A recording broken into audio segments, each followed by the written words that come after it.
O Senhor esteja convosco. Ele está no meio de nós. Proclamação do Evangelho de Jesus Cristo segundo Mateus. Glória a vós, Senhor. Naquele tempo, quando soube da morte de João Batista, Jesus partiu e foi de barco para um lugar deserto e afastado. Mas quando as multidões souberam disso, saíram das cidades e o seguiram a pé.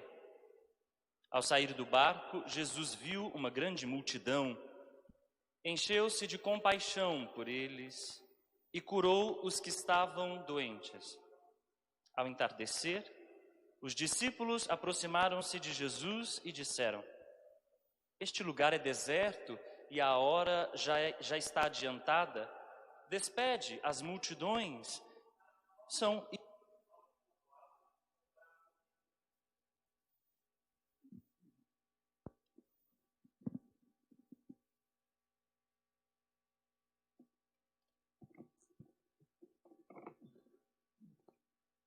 Jesus, porém, lhes disse: "Eles não precisam ir embora. Dai-lhes vós mesmos de comer."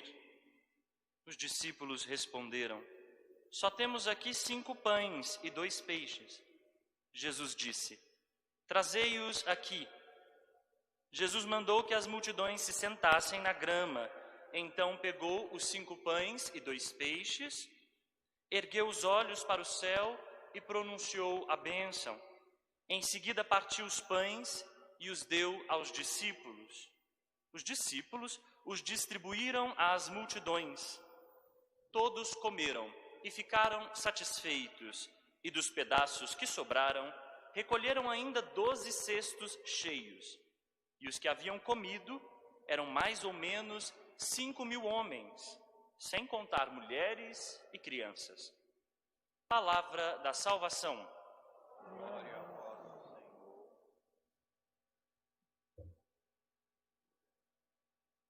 Caríssimos irmãos e irmãs presentes, você que nos acompanha de casa, por nosso canal no YouTube ou pelo Facebook, hoje nós somos presenteados pela liturgia com esse texto da multiplicação dos pães, que é um texto tão conhecido por todos vocês, por todos nós. E ele começa dizendo que Jesus foi procurar um lugar deserto para rezar, um lugar deserto e afastado, depois de saber da morte de João Batista, seu primo. Por mais que Jesus e João Batista fossem diferentes, Jesus sente muito a morte de seu primo, que é assassinado, decapitado. A morte daquele que ele considerava como um dos grandes profetas, o maior profeta nascido de mulher, dizia Jesus Cristo. Pois Jesus Cristo então vai buscar um lugar deserto certamente para se refazer, um lugar para rezar e um lugar talvez para chorar a morte de João Batista. Mas a fama de Jesus já se espalhou, suas curas, sua palavra, tudo isso já chegou a muitas pessoas e as multidões se antecipam a Jesus Cristo, vão à frente dele e quando ele chega no lugar reservado para si, ele encontra as multidões e sente compaixão. Essa palavra é muito importante nesse evangelho, ela se repete muitas vezes para dizer que Jesus Cristo é o pastor por excelência. Quando Jesus vê o povo, a multidão, como ovelhas sem pastor, o seu coração se enche de compaixão. Agora, ao ver a multidão que se antecipou a ele, de novo, Jesus Cristo se enche de compaixão. E a palavra significa muito. A gente acha que compaixão é ter dó. Não é verdade. A gente acha que compaixão é o mesmo que pena. Também não é verdade. Com dó e pena, a gente até diminui o outro. A gente até se entristece com a realidade do outro, mas não faz nada por essa realidade. Compaixão é sentir com. Jesus Cristo se condói com a realidade do povo sofrido e age, faz algo para libertar este povo. A palavra é ainda mais radical se nós formos às línguas natas da Sagrada Escritura. Ela diz: Jesus Cristo se contorcia nas entranhas. Suas entranhas remexiam com a realidade do povo. Não vamos nos esquecer jamais disso. Jesus Cristo é um homem que tem os pés no chão. Jesus Cristo é um homem que sabe olhar para o povo e perceber o seu sofrimento e agir em prol desse povo. Não é então alguém indiferente, encastelado, tão despreocupado com o povo que não vê seus sofrimentos, mas é alguém que está no meio. E é aí que Jesus Cristo vai curar os doentes. Essa palavra aqui não traduz toda a realidade. Doente não é só aquele que está enfermo no corpo. Doente aqui significa todo mundo que está frágil, marginalizado, todo mundo que está excluído. A palavra em grego é areosto, não é doente, a tradução mais correta, mas pobre, frágil, enfraquecido, excluído. Todos esses são os doentes que Jesus cura. Depois de um dia inteiro de trabalho, mesmo cansado, notem isso também, Jesus Cristo vai para um lugar deserto para se refazer e não encontra espaço para si. Ele encontra só uma multidão aflita, em nome da qual ele vai se doar e doar-se inteiramente. O desejo de Jesus Cristo é tão forte que ele não cede desse desejo, mesmo diante do cansaço. O desejo de acolher e o desejo de refazer uma multidão que vive como quem está sem pastor. E aí os discípulos chegam. A gente acha que os discípulos estão preocupados com Jesus e dizem para ele: Senhor, já está tarde, despede a multidão para que eles possam ir comprar comida. Mas a figura desses discípulos é a nossa figura. Não uma figura de quem está preocupado com Jesus, mas uma figura de quem não está preocupado com a multidão. Despede. É melhor que cada um cuide de si. É melhor que cada um arrume o seu pão. É melhor que cada um se vire com a sua própria vida. Aliás, não existem hoje mais exemplos de indiferença do que os que nós estamos cansados de ouvir. Dane-se, o que eu posso fazer? Eu não estou nem aí. Eu não sou Messias. Eu não posso salvar.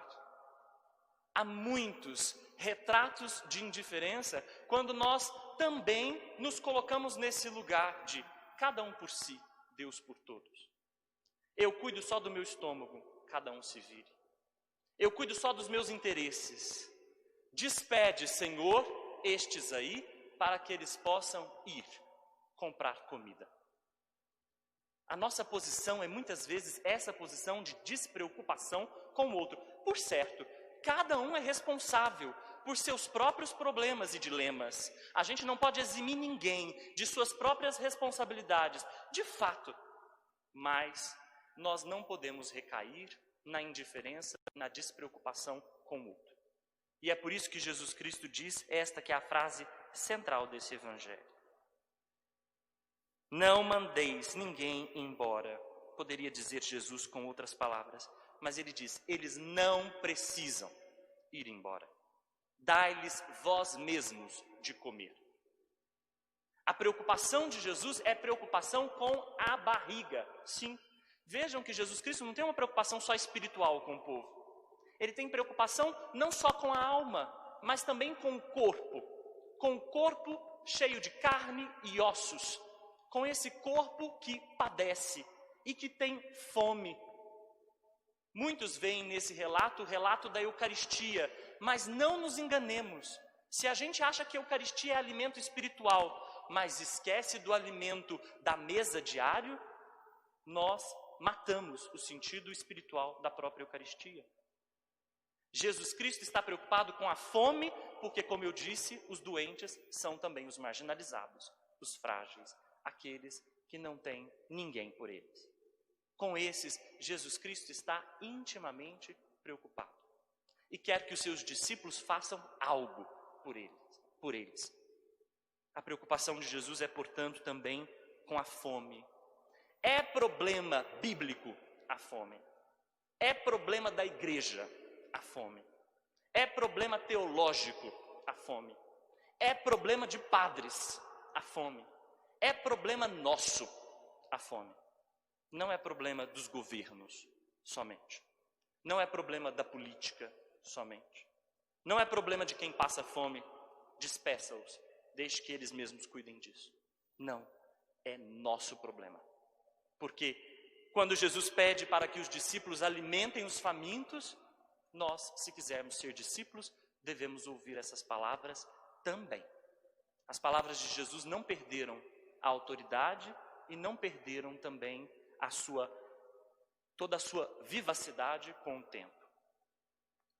Então as multidões se sentam na grama, trazem 5 pães e 2 peixes. Notem aqui, se a gente somar, vamos lá, vou aproveitar que agora tem gente aqui, vocês me ajudem com a matemática.